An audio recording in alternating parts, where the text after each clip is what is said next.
In the big front yard of a big black house, four people and a number of shadows sat down to what looked like the most ominous picnic in the world. It was a friendly occasion that only looked ominous because of the dark grey cloud that always hung over the sprawling Gloom mansion, blotting out sunlight and giving an eerie touch to the yard, which was always covered with a thick layer of rolling grey mist. The only tree on the grounds was a brown, barren thing that looked exactly like a clutching hand reaching up out of the earth. Somehow, it somehow looked even less cheerful with the child's swing that hung from one of the fingers. Given a choice, most people would have moved the picnic to the yard of the fluorescent salmon house on the other side of Sunnyside Terrace, where the lawn was green. There was no grey mist and the sun shone like a jewel in the sky. But the strange young boy in the black suit didn't have a choice. He could not venture beyond his own front gate, so his new friends the Watt family had brought their folding tables and chairs to their picnic coolers, their checkered tablecloth, and their flying desk over to his place. The results had been a perfectly acceptable picnic so far, even if the game of catch with the flying disc had ended unsatisfactorily when it suddenly disappeared in the mid-toss and didn't appear again for 20 minutes, finishing its flight when there was no longer anybody in place to catch it. Even Gustav had been unable to explain where it had been in the intervening time, though everybody noticed that it was now somehow half melted. This 10-year-old Fernie Watt said, is fried chicken. She served him a drumstick on a paper plate. Gustav Gloom regarded her offering with deep suspicions.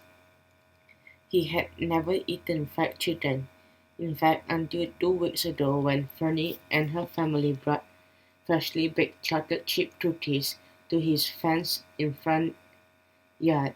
He had never actually eaten food. Growing up in the big black house, Gustav had survived on the meals his shadow ate. It was shadow food and could not be eaten by human beings, but it had nourished Gustav for all his life without his ever eating a meal with his own mouth. This was an intolerable situation that the Watt family, including Fernie's 12-year-old sister Pearlie, and their father, Mr. Watt, had promised to correct. Stalling, he said, shouldn't I also get those things to eat with? What are they called again? Utensils, Fernie said. You get to use a fork in a little bit for the coleslaw and macaroni salad, but most people don't use one for fried chicken. You're supposed to eat it with your hands. Gustav appreciated any opportunity to show that he was paying attention, like that round thing you cut into slices a few days ago. Pizza, Polly said. Piece off. Gustav called. No, pizza. She spelled it. Pizza. Spelled that way it should be pronounced pizza. No, it's not, Polly said. It's pizza. Why can't we just have that again? Because you can't have pizza for every meal, Fanny said uncomfortably, aware that it was the kind of thing a mom would have said. This is fried chicken, one of my favorites. Just pick it up and eat it. Eat the meat around the bone. Yes, said Mr. Watt, be careful with that bone. You don't want to choke on the bone. This was a pretty typical thing for Mr. Watt to say. He was a professional safety expert and made his living teaching people how to avoid deadly accidents. Fried chicken was, in his view, so very dangerous that he written an entire book, The Deadliest Slug, about the terrible catastrophes it could cause. According to the book, choking on a swallowed bone was not even the worst. Chapter 7 described one case where a woman had hiccuped at the wrong time and inhaled an entire chicken leg up her nostril, and then sneezed it out and shot her husband through the heart. Mr. Watt knew almost every terrible thing that could possibly happen to people in any situations, but was adjusting to the special challenges that went along with living across the street from a house populated by shadows. Gustav tore a piece of duck meat with his teeth. He chewed, put up, and swallowed. You were right. This is really good. It may even be my new favorite. See, Fanny said, I told you. He examined the drumstick, which now had one bite removed. And you say that this comes from a bird? Well, yeah, that's pretty strange, Gustav said. Doesn't the bird object? Fanny and Polly glanced at each other. I guess it would, Fanny said finally, if anybody asked. What about pizza? Gustav wanted to know. Is that a bird too? Fanny said it would be an awfully strange bird spinning through the air like a flying saucer and dropping tomato sauce and green peppers on people as it passed by. So, Gustav said inevitably, is it? That would be neat, Polly mourned, but no. Gustav nodded and went back to attacking for his chicken. For Fanny, watching him eat was almost like tasting fried chicken for the first time. Herself, Gustav enjoyed it so much and would never have known if he hadn't become such a good friend to the Watts in the 3 weeks since her family had moved in across the street.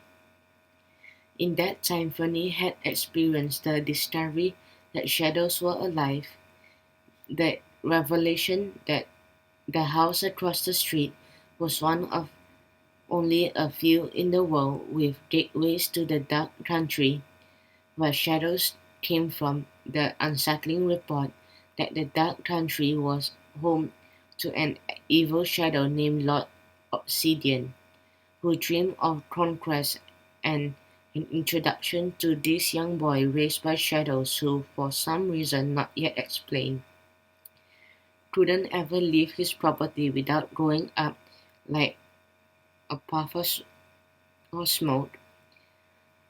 These were not things she ever expected to encounter, but they changed the way she looked at the world forever, even when away from home, like on the day her father had dragged her to a nearby city for an exciting all-day symposium on safety railings. She hadn't been able to avoid noticing all the shadows drifting to and fro on their own important errands. Some had even said hello, and only Fernie and her father had noticed. A couple of days ago she asked Gustav why she hadn't been able to notice them before. Gustav had explained to her that most people in the world of light made a habit of keeping themselves from noticing because it didn't make sense to anybody unless they already knew. Once people noticed, though, which they could hardly help doing once they gotten too close to the Gloom house, there was really no way of stopping themselves from noticing. It would be, he told her, a little like trying to have a conversation with somebody who had a bit of ink at the tip of her nose. As long as you didn't see that it was there, it wouldn't bother you.